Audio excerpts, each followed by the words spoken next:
Isang umaapaw na naman na blessing ang natanggap natin. At kahit sino nga mapapasayaw pag ganito nga talaga kadami. At kahit si Basti nga hindi na napigilan na i-flex ng mga ito. Mapapasayaw at mapapa-thank you Lord ka na lang talaga. Kaya sobrang salamat po Ma'am JC Castillo. Sobrang dami pong mapapasaya nito. At lalo na si Basti at si Diday.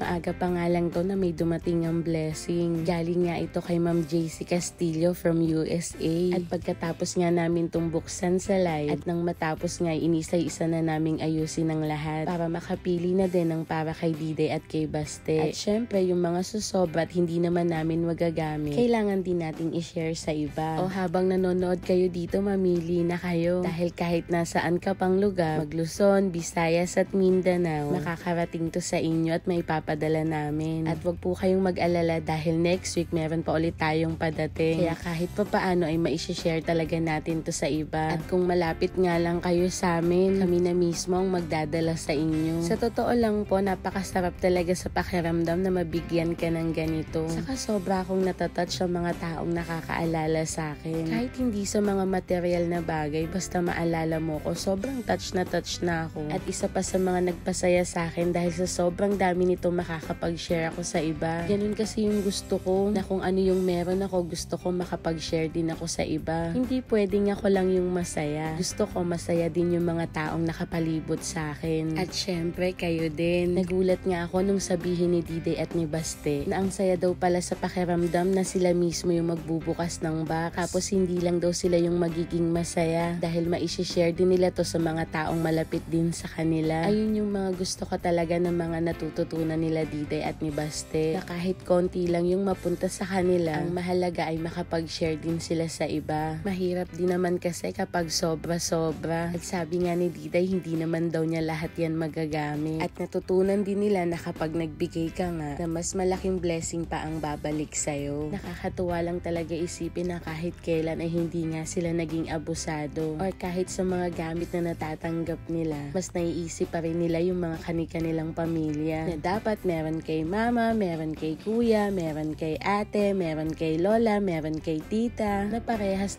sa ugali ko. Gusto ko lahat magkakaroon, pantay-pantay at walang lamangan. At ayoko nang may malungkot. At kahit konti at maliit na bagay lang yan, basta naalala mo sila, alam kong magiging masaya sila. At alam ko na kahit hindi pa nga nila ako nakikilala, alam ko na hindi talaga sila madamot sa iba, lalo na sa pamilya nila. At kaya din siguro talagang magkakasundo kami. Pero syempre, hindi naman kami perfect. At wala namang pamilyang ganon. May mga times din na napapagalitan ko yung dalawa. May mga bagay kasi na nakasanayan nila na ngayon palang nababago. Kaya minsan napagsasabihan ko din sila. At konti na lang din ay mapapalo ko na. Pero pwera biro, mga bata pa kasi talaga sila at kailangan pa nilang i-guide para mas matutunan nila yung mga hindi dapat gawin o yung mga tama o mali. At alam ko naman na nakikinig sila sa akin. At unti-unti ay matututunan din nila yan. Minsan kasi may nababasa ako na sobrang na-spoil ko na daw sila Diday at Baste. Para sa akin kasi hindi naman siguro masama kung hindi naman sobra. Na yung mga bagay na wala sila noon or yung mga hindi pa nila nararanasan noon ay hindi naman siguro magiging kalabisan kung ibibigay ko ang lahat ng yan sa kanila ngayon. At sino ba namang magulang ang hindi gusto o hindi nangarap na maibigay lahat sa kanilang anak? At sabi ko nga kung anong sobrang meron ako ay gustong gusto ko at masaya akong maishishare ito sa iba. Kaya sa lahat ng nagla-like, nagsishare ng mga bidyong ina-upload namin at sa ating mga solid followers na nakapollow sa Batcha TV, palagi kaming mamimili at magsishare ng blessing. At kung nakarating ang iyong panonood sa part na to, wag mo sanang kalimutan i-comment kung saang lugar umabot ang bidyong ito.